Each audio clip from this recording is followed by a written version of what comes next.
Haya, hapa tunaingia kwenye mfumo kama hivyo kwa facility clerk, yaani mhasibu wa shule au mhasibu wa taasisi, na mfumo wetu baada ya kuingia unaonekana kama hivyo. Haya, kwa mara ya kwanza tutaingia hapa kwenye menyu yetu, menyu ya mfumo kama hivi. Menyu yetu ndo kama hiyo inavyoonekana hivi inavyoonekana, lakini leo tunaangalia kipengele cha kufanya allocation, yaani baada ya kufanya kukili unapaswa kwenda hatua inayofuata ya allocation. Haya, hatua hii inayofuata ya allocation tunaingia hapa kwenye cash management hapa. Kumbuka hii ni hatua ya pili mara baada ya hatua ya kwanza ya kukili fedha ambayo tulitumia kwenye kipengele hiki cha receipt katika somo lililopita, lakini sasa tunaenda kipengele cha pili kinaitwa fund allocation. Hapa tuna click hapa. Baada ya kukliki utafunguka kama hivi, itatuandikia hapa fund allocation. Tunaingia hapa, tunaingiza kifungu ambacho tumekwisha kukili fedha ambacho ni 20Z ambacho ni capitation pia kwa kirefu chake. Hiki hapa kimekuja, tuna select, download kama hivi, na baada ya hapa itatokea kama hivi.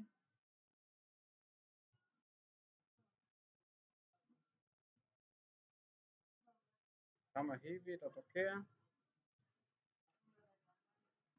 Haya, hii ndio fedha yetu ambayo tunaweza tukaifanyia allocation.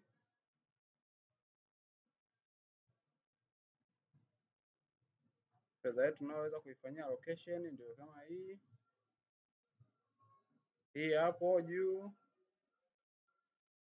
Na jinsi ya kufanya allocation, tunaichukua hii fedha, tunaitype kiwango kile cha fedha tunachohitaji kutumia au tunachohitaji kufanyia malipo.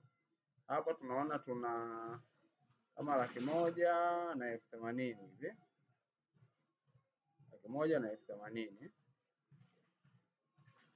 Bajeti yetu ni hii hapa ambayo tunataka tuitumie, lakini pia kuna bajeti hapa ya fedha za bakaa hii huku, lakini sisi tunaenda kuiallocate hapa kama hii 100,000 tunaitype na 80, 1, 2, 3, 4.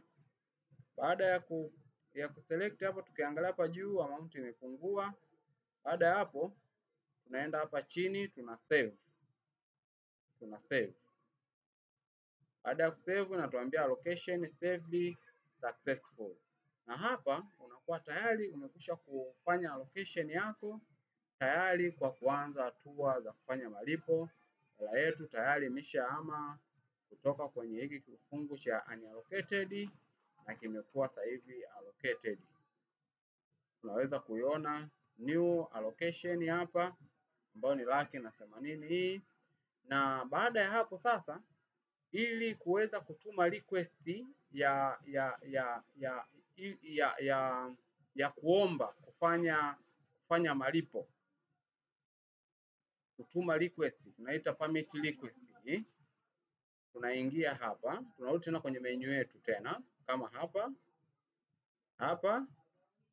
tunagusa tena hii cash management kama hivi ilivyofunguka, na scroll mpaka kwenye moduli hii ya mwisho hii ya cash management inaitwa expenditure permit request. Hapa tuna click hapa,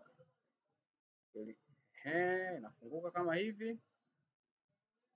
Baada ya kufunguka kama hivi, tunaweza tukaona ile amount yetu imehamia hapa sasa hapa.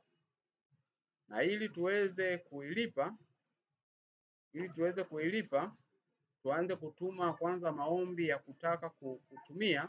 Tuna click kama hapa, tunaweka tiki, amount itaingia hapa, na baada ya hapa tuna click hapa expenditure permit.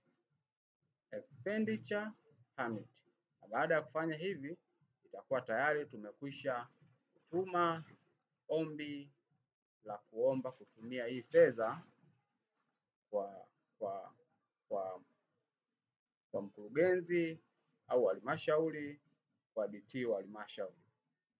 Lakini hapa katika hatua hii mkurugenzi ndio ambaye anaidhinisha. Hii ni hatua ya mwanzo kabisa.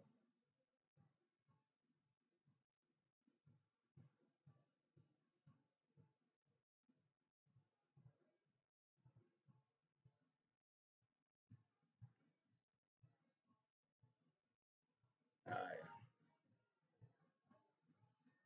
Baada ya hapo, baada ya kutuma hapa, tunaweza kusema hatua ya kwanza ya fund allocation tunakuwa tumeimaliza hapa. Basi kwa kipindi kijacho tutaanza na hatua za malipo. Tutaanzia hatua hii, namna ya kutuma hii permit request, jinsi ambavyo itakuwa approved itaonekanaje, na hatua nyingine zitakazofuata. Failini, karibuni wakati tena mwingine.